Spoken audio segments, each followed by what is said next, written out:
Here are the top 3 reasons why you should start with affiliate marketing. Affiliate marketing has low startup cost.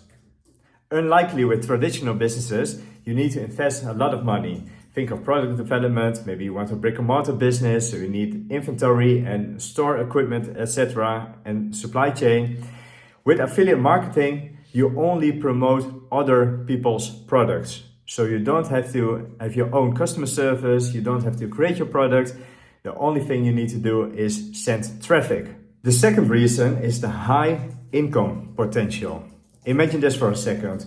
Once you have created your sales funnel and you got your marketing activities going on, you always get traffic to your sales funnel. And from the email, which you do automatically, you can also deliver value to your email list and also promote different valuable products to your emails. So that way you can always create a passive income. And the third reason is affiliate marketing offers a huge scale of products that you are passionate about and that you can promote.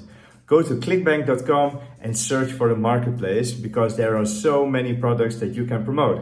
If you want to learn more about affiliate marketing, check out the link in my bio, fill in your name and email address, and check out my ebook for free.